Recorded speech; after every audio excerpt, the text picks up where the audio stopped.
Movie की शुरुआत में हम सबको दिखाया जाता है कि पृथ्वी पर 10 सालों से बारिश नहीं हुई है, पूरी धरती बंजर हो चुकी है।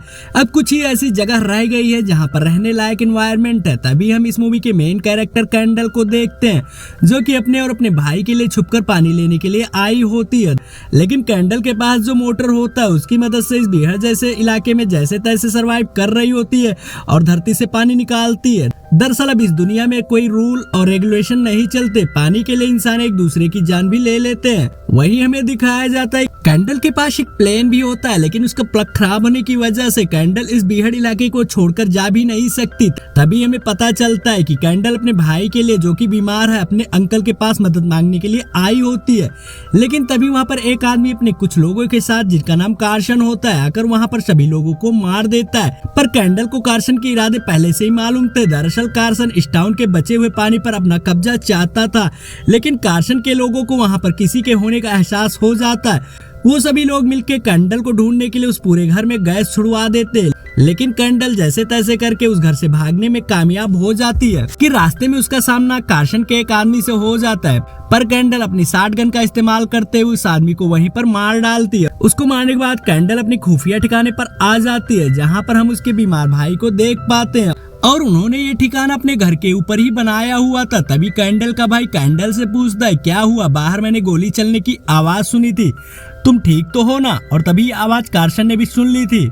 वह भी इन लोगों का पीछा करते हुए इसी घर के पास आ गया था, जहाँ पर कैंडल और उसका भाई अब सरवाइव करने के लिए छुपे होते हैं। वह लोग इनके घर में गैस छुड़वाने का फैसला करते हैं, लेकिन इनके पास मास्क होने की वजह से यह लोग उस गैस में भी सरवाइव कर जाते हैं। वहीं घर के बाहर खड़े हुए कार्सन और उसके लोगों को कोई हलचल न मिलने के कारण निराश होकर लौटना पड़ता है। तभी हम लोगों को कार्सन के इरादे मालूम चलते हैं। कार्सन इस पूरे टाउन के पानी और पूरे टाउन पर कब्जा करना चाहता है, सिर्फ अपनी बेटी के लिए। वहीं कैंडल भी इन कार्सन के लोगों का पीछा करते हुए उसके बेस कैंप तक पहुंच जाती है। दरअसल कैंडल को उसकी गाड़ी से उस प्लग की जरूरत होती है, जो कि उसके प्लेन के लिए चाहिए। तभी इस बच्चे को दिखाया जाता है, जो कि कैंडल और उसके भाई की तरह ही एक सर्वाइवर है। कैंडल इस बच्चे से वादा करती कि जब मैं जाऊंगी तो तुम्हें साथ लेकर जाऊंगी। तभी वहाँ पर 3 लोगों को आते हुए कैंडल दूर से देख लेती है। वह अपने अड्डे पर जाकर छुप जाती है, जहाँ पर उसका भाई कहता है, तुम्हें उन लोगों की मदद करनी चाहिए, वह लोग प्यासे भी हो सकते हैं, हमारे पास इतना पानी है कि हम उनकी मदद कर सकते हैं। इसके बाद कैंडल उन लोगों को पीने के लिए पानी देती है और अपनी गन पॉइंट करते हुए उन लोगों को यहाँ से जाने के लिए भी कहती है। वहीं हम देखते हैं कि उसी छोटे बच्चे को और केन को, जिसको लेकर कैंडल इस वैली से निकलने का प्लान बना रही होती है, कैंडल दोबारा से उस आर्मी बेस कैंप में पहुंच जाती है और इस बार वह उस गाड़ी से वो प्लग लेने में कामयाब हो जाती है। दरअसल इस बार उसने सोल्जर्स का ध्यान भटकाने के लिए वहां पर आग जला दी थी, जिसके बाद कैंडल, उसका भाई बहुत ज्यादा खुश थे। उन दोनों का सपना पूरा होने वाला था। फाइनली वो इस बीहड़ इलाके से निकलकर किसी दूर दराज सुंदर देश में पहुंचने के लिए प्रयास करने वाले थे। तभी हमें मालूम चलता है वही ग्रुप जिसको कैंडल और उसके भाई ने मदद की थी पानी पिलाकर, वह वापस आकर कैंडल को बंदी बना लेता है। इस ग्रुप का यही प्लान होता है कि कैंडल के पास पानी है तो क्यों ना कैंडल को मारकर उसके सारे पानी पर कब्जा कर ले। पर तभी कैंडल का भाई बाहर आकर सभी लोगों को गोली मार देता है। सभी लोग अपनी जान से हाथ धो बैठते हैं, लेकिन तभी कार्सन, उसके आदमी भी गोलियों की आवाज सुनकर कैंडल के घर के पास आने लगते हैं। कैंडल का भाई कैंडल को एक कार में छुपाने के बाद उन लोगों का सामना करने के लिए खुद ही अकेले तैयार था, लेकिन कैंडल के भाई को अपनी जान से हाथ धोना पड़ता है। यह सब देखने के बाद कैंडल पूरी तरह से टूट जाती है।